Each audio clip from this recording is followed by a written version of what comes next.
भारतीय संस्कृति में यज्ञ, योग एवं आयुर्वेद जैसी अमूल्य विद्याएं हैं, जिसका मूल है वेद। इतिहास की ओर दृष्टि डालें तो भगवान राम, भगवान कृष्ण से लेकर राजा महाराजाओं, ग्रामवासियों व अरण्यवासी ऋषियों की कुटियों तक नित्य व नैमित्तिक यज्ञों का प्रचलन देखने को मिलता है। योग साधना के पहले हम हवन करते हैं, हवन थेरेपी करते हैं। वहाँ बहुत सारे छोटी मोटी बीमारी के लोग आकर उनका लाभ लेते हैं। तो एक बार एक माता पिता कपल आए थे, तो उनके हाथ में बहुत बड़ा फाइल था, बहुत मायूस होके आए थे।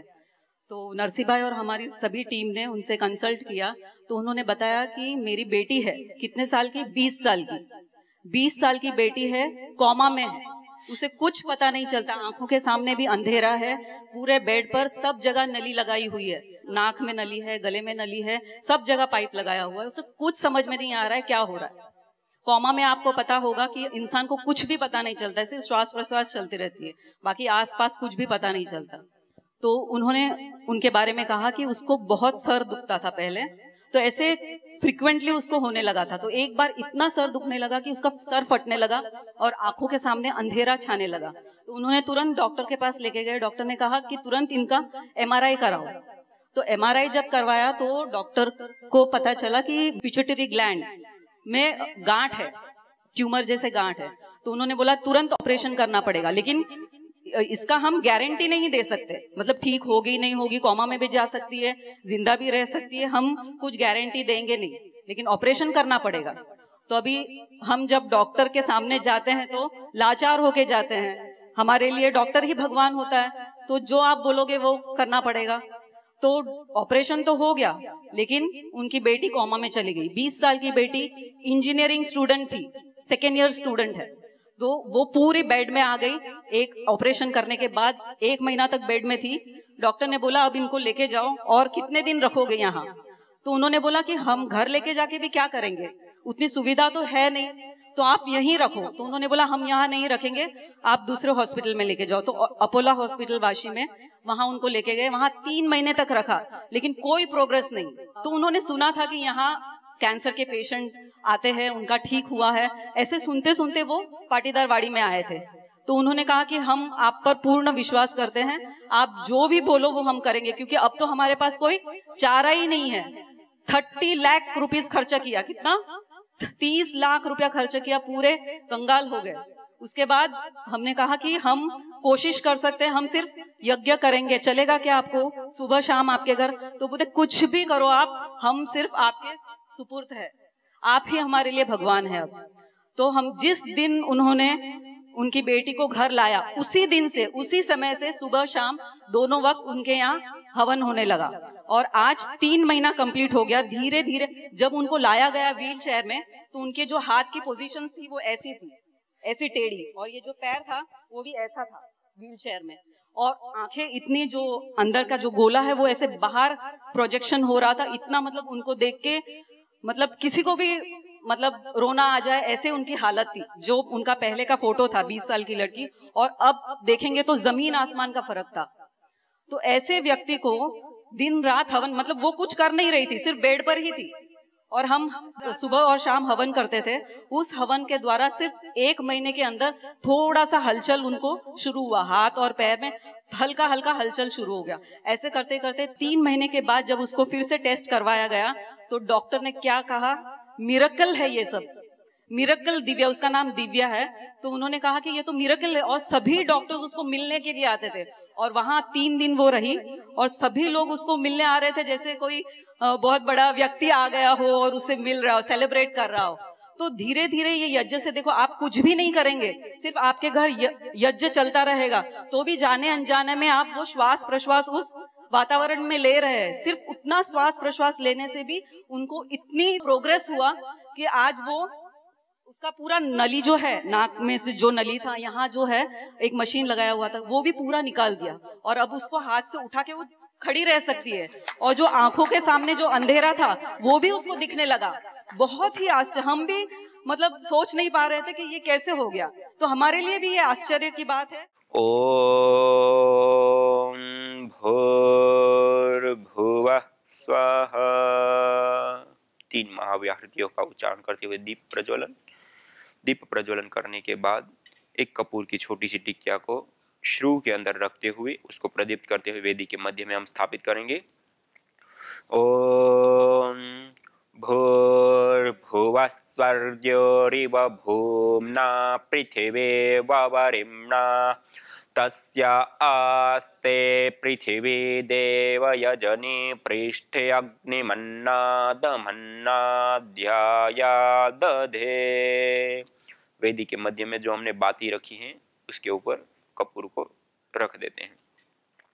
अगले मंत्र के माध्यम से हम इस अग्नि को विशेष रूप से प्रदीप्त करने के लिए समिधा छोटी छोटी लगाना, घृत की आहुति, वह हम संपन्न करते हैं। ओम उद्बुद्ध्य स्वाग्ने प्रतिजागृहि त्वमिष्टा पूर्ते सगं सृजेथा मयञ्च अस्मिन् सधस्थे अद्युत्तरस्मिन् विश्वे देवाय जमानश्च सीदत। अब हम समिधाओं का आधान करेंगे 8 अंगुल की, इसको कहते हैं 8 अंगुल की एक समिधा। इसे 8 अंगुल की हम या वेदी के नाप के अनुसार छोटी मोटी भी हम रख सकते हैं और उसको घृत से इस प्रकार से सिंचित करते हुए हम विशेष रूप से 4 मंत्रों के माध्यम से 3 समिधाओं का आधान करेंगे। ओम अयंत ईध्म आत्मा जातवेदस्तेनेध्यस्वर्धस्व चेद्धवर्धय चास्मान् प्रजया पशुभिर्ब्रह्मवर्चसेनान्नाद्येन समेधय स्वाहा। इदमग्नये जातवेदसे इदन्न मम। ओम समिधाग्निं दुवस्यत घृतिर्बोधयता तिथिं आस्मिन् हव्या जुहोतन सुसविद्धाय शोचिषे घृतं तीव्रं जुहोतन। अग्नये जातवेदसे स्वाहा। इदमग्नये जातवेदसे इदन्न मम। ओम तन्त्वा समिद्भिरङ्गिरो घृतेन वर्धयामसि बृहच्छोचायविष्ठ्य स्वाहा। इदमग्नये अंगिरसे इदन्न मम। समिधाओं का आधान करने के बाद अब पंचघृत आहुति प्रदान करते हुए इस अग्नि को हम विशेष रूप से प्रदीप्त करेंगे। ओम अयंत ईध्म आत्मा जातवेदस्तेनेध्यस्वर्धस्व चेद्धवर्धय चास्मान् प्रजया पशुभिर्ब्रह्मवर्चसेनान्नाद्येन समेधय स्वाहा। इदमग्नये जातवेदसे इदन्न मम। ओम अयंत ईध्म आत्मा जातवेदस्तेनेध्यस्वर्धस्व चेद्धवर्धय चास्मान् प्रजया पशुभिर्ब्रह्मवर्चसेनान्नाद्येन समेधय स्वाहा। इदमग्नये जातवेदसे इदन्न मम। ओम अयंत ईध्म आत्मा जातवेदस्तेनेध्यस्वर्धस्व चेद्धवर्धय चास्मान् प्रजया पशुभिर्ब्रह्मवर्चसेनान्नाद्येन समेधय स्वाहा।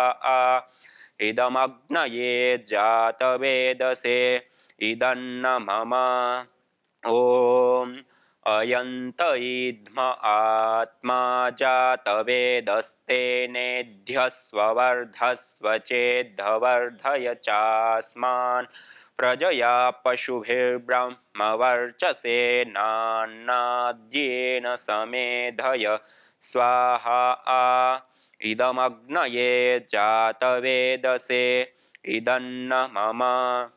ओम अयन्त इद्म आत्मा जातवेदस्तेनेध्यस्व वर्धस्व चेद्धवर्धय चास्मान् प्रजया पशुभिर्ब्रह्मवर्चसे नान्नाद्येन समेधय स्वाहा इदमग्नये जातवेदसे इदन्न मम।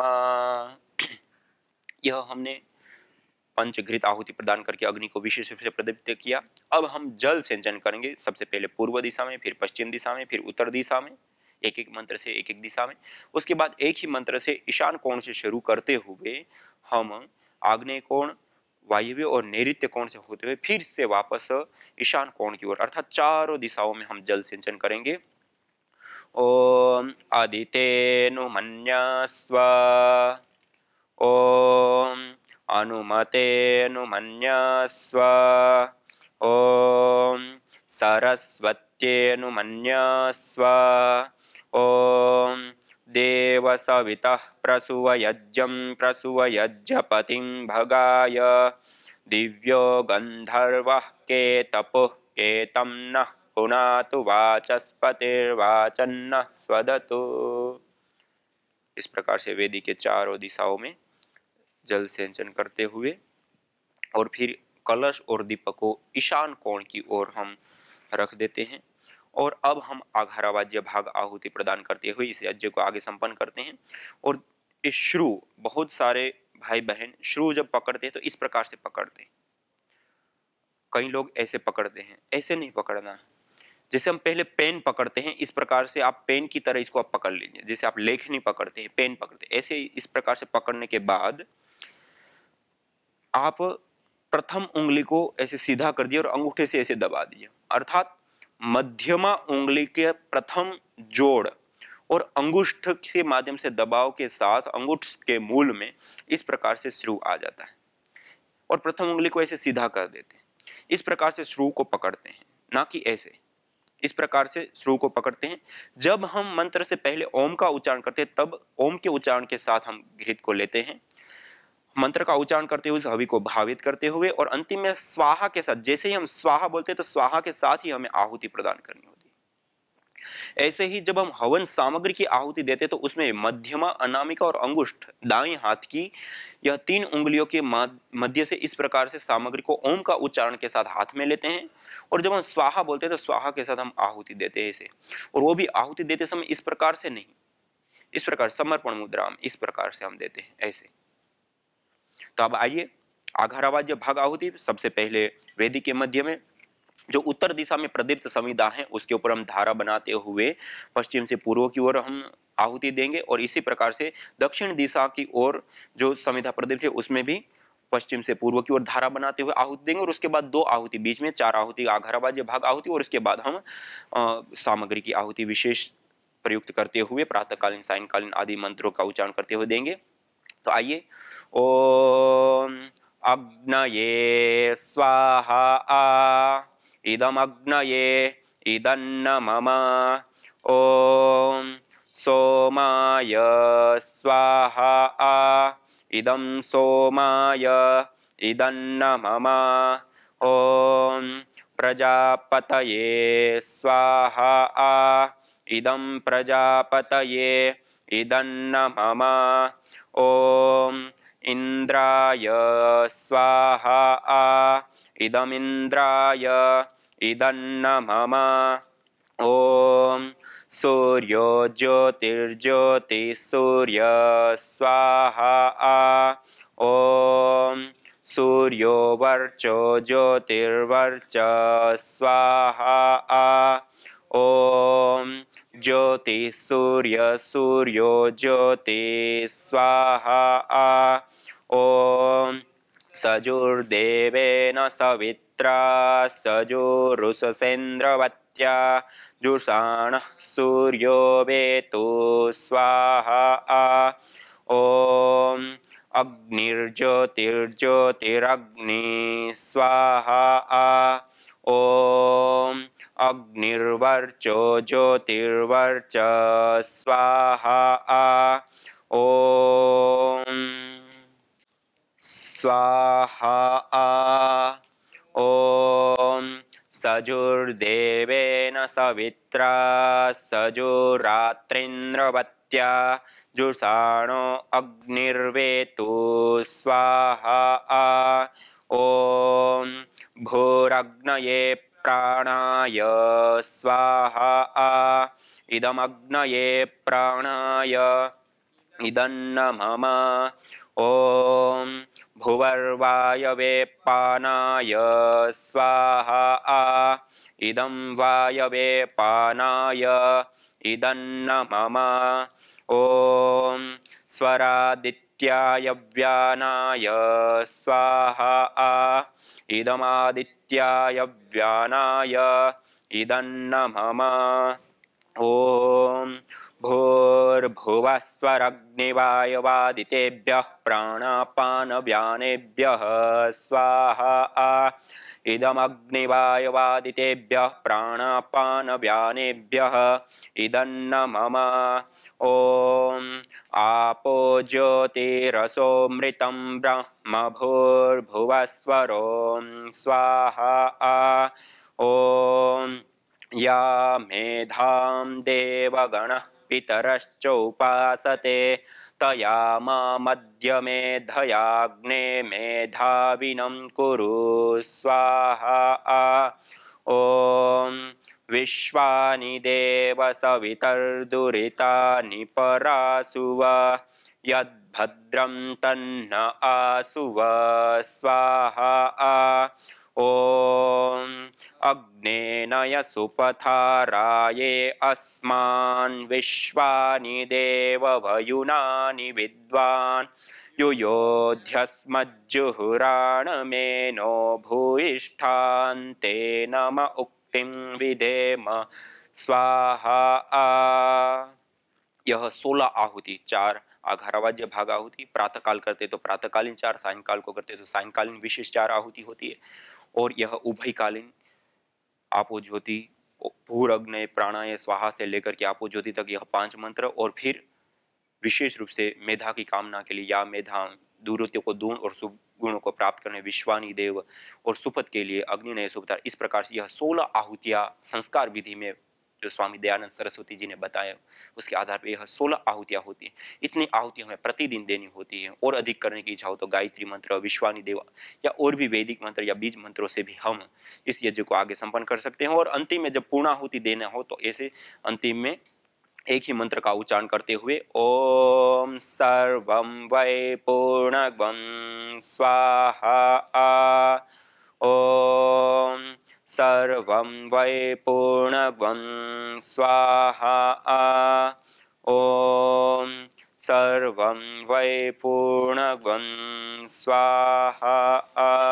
ऐसे एक ही मंत्र का 3 बार उच्चारण करते हुए हम 3 आहुतियां प्रदान करते हुए पूर्ण आहुति देते हैं और अंतिम में हाथ जोड़ते हुए संपूर्ण विश्व की मंगल कामना करते हुए या फिर अग्नि देवता ऐसे प्रार्थना करते हुए कि हमें ओज बल तेज पराक्रम शक्ति सामर्थ्य हमें प्रदान करे और उसके साथ साथ संपूर्ण विश्व की मंगल कामना करते हुए ओम सर्वे भवन्तु सुखिनः सर्वे सन्तु निरामयाः सर्वे भद्राणि पश्यन्तु मा कश्चित् दुःखभाग् भवेत्। संपूर्ण विश्व की इस प्रकार से मंगल कामना करना और अधिक समय है तो प्रार्थना भजन सत्संग स्वाध्याय आदि को भी हम सम्मिलित कर सकते हैं।